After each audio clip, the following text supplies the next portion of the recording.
ഇത് നിങ്ങൾ വീഡിയോ എടുക്കുമ്പോൾ പറ്റിയ എന്തോ എററാണ്. ഇനി എന്തെങ്കിലും ചെയ്യാൻ പറ്റുമെന്ന് എനിക്ക് തോന്നുന്നില്ല. ഒരുപക്ഷെ മെമ്മറി കാർഡിൽ എന്തെങ്കിലും എറർ കാരണം ഓഡിയോ പ്ലേ ചെയ്യാത്തതായിരിക്കുമോ? അങ്ങനെയാണെങ്കിൽ ആ ഓഡിയോ ഒന്ന് റിക്കവർ ചെയ്യാൻ പറ്റുമോ?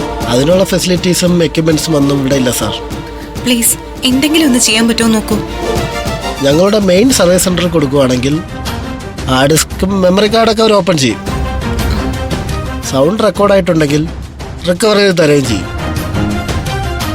പക്ഷേ അത് 2-3 ദിവസം എടുക്കും. മതിയോ? ആ മതി. പരമാവധി വേഗത്തിൽ വേണമെന്നേ ഉള്ളൂ. നാളത്തെ ദിവസം കഴിഞ്ഞ് ഈ നമ്പറിൽ വിളിച്ചാൽ മതി. അപ്പോൾ വിവരം പറയാം. ശരിയെങ്കിൽ മാക്സിമം വേഗത്തിലാവാൻ പറയണേ. ശരി സാർ.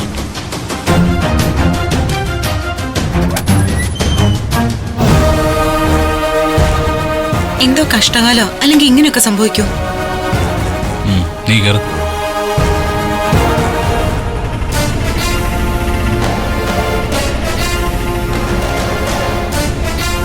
ആ അതെ, ഒരു 10 മിനിറ്റ് വെയിറ്റ് ചെയ്യേണ്ടി വരും. കുഴപ്പമില്ലല്ലോ? അത് കുഴപ്പമില്ല, അതിൽ കൂടായിരുന്നു. വേഗം വരാം.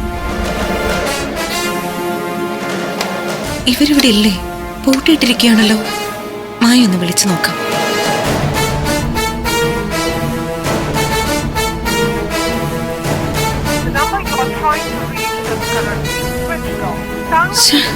ഫോൺ സ്വിച്ച് ഓഫ് ആണല്ലോ.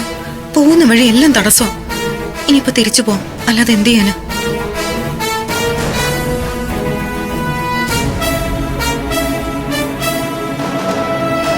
മാഡം,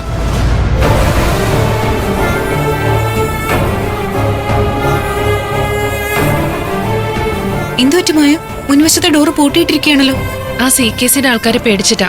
എപ്പോഴും വീട് പുറത്തൊന്ന് പൂട്ടിയിടും. ഞങ്ങള് പോകുന്നേം വരുന്ന എല്ലാം പുറവശത്തൂടാ. അല്ലേലും പുറത്തോട്ടൊന്നും പോക്കില്ല. മോളെവിടെ? മോളകത്തുണ്ട്. മാഡം ഇതുവഴി വാ. എന്തെങ്കിലും ജോലിക്ക് പോകാന്ന് കരുതുമ്പോ മോളെ തനിച്ചാക്കി പോകാൻ പേടിയാ മാഡം. മോളെ കൂടി കൊണ്ടുപോകാൻ പറ്റുന്ന ജോലിയൊന്നും ശരിയായി വരുന്നുമില്ല. ആ CKCയുടെ ആൾക്കാര് എപ്പോഴും ഞങ്ങളുടെ ചുറ്റും തന്നെ ഉണ്ട്. എത്രയും പെട്ടെന്ന് ആ CKC എന്തെങ്കിലും ചെയ്തില്ലെങ്കിൽ ആർക്കും സമാധാനത്തോടെ ജീവിക്കാൻ പറ്റുമെന്ന് തോന്നുന്നില്ല. മാഡം വാ.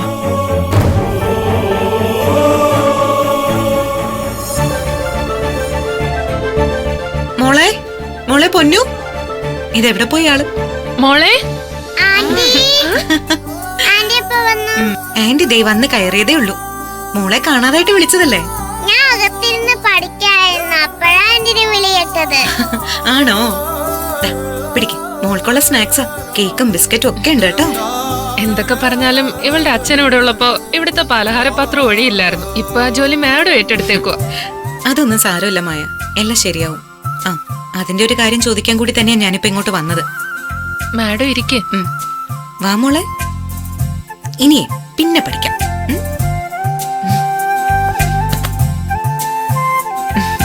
മാഡം എന്തിനാ വന്നത്? അത് എനിക്ക് ചില കാര്യങ്ങൾ അറിയണമായിരുന്നു. എന്താ മാഡം? പ്രണവിനെ പിടിച്ചോണ്ടുപോയ കേസില് പവിത്രൻ ഒറ്റയ്ക്കായിട്ടല്ല, കൂടെ വേറെ ആൾക്കാരുണ്ടായിരുന്നു.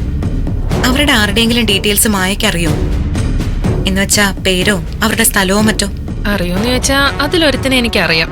കാശ്മീരി എന്നോ മറ്റോ ആണ് അവന്റെ ഇരട്ട പേര്. എന്തിനാ മാഡം? CKC ആണ് പ്രണവിനെ തട്ടിക്കൊണ്ടുപോയി ഒളിവിൽ താമസിപ്പിച്ചതെന്ന് കോടതിയിൽ മൊഴി കൊടുക്കാൻ എനിക്കൊരാളെ വേണം. ഈ കാശ്മീരി ഒന്നും മൊഴി തരാൻ വരുമെന്ന് എനിക്ക് തോന്നുന്നില്ല മാഡം. അവന്മാരെല്ലാം ഇപ്പൊ CKCയുടെ കൂടെയാ.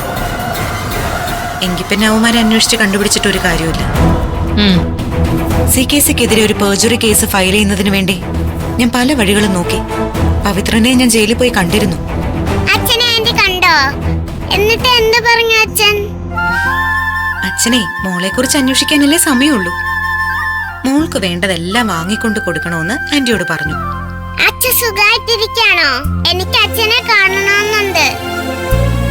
അച്ഛനെ എത്രയും വേഗം മോളുടെ അടുത്ത് എത്തിക്കാനായിട്ടല്ലേ ആന്റി ശ്രമിച്ചുകൊണ്ടിരിക്കുന്നത്. മോള് സമാധാനായിട്ടിരിക്കെ. ഒട്ടും വൈകാതെ മോളുടെ അച്ഛൻ മോളുടെ അരികിലെത്തും. എന്നിട്ട് പവിത്രൻ ചേട്ടൻ എന്തെങ്കിലും വഴി പറഞ്ഞു തന്നോ? ഒരു ഡോക്ടറെ കുറിച്ചുള്ള സൂചന തന്നായിരുന്നു. ഞങ്ങളൊരു പ്ലാൻ ഒപ്പിച്ച് CKCയും ആ ഡോക്ടറും തമ്മിൽ കാര്യങ്ങൾ തുറന്നു പറയുന്ന ഒരു വീഡിയോയും എടുത്തതാണ്. പക്ഷെ ചെറുതായിട്ടൊന്ന് പാളിപ്പോയി. കഷ്ടകാലത്തിന് ആ വീഡിയോയില് ഓഡിയോ റെക്കോർഡായില്ല. അതുകൊണ്ടാ മറ്റൊരു തെളിവ് അന്വേഷിച്ചിറങ്ങിയത്. കോടതിയിൽ വന്ന് CKC ആണ് പ്രണവിനെ തട്ടിക്കൊണ്ടുപോയതെന്ന് കൃത്യമായി പറയാൻ പറ്റുന്ന ഒരു സാക്ഷി.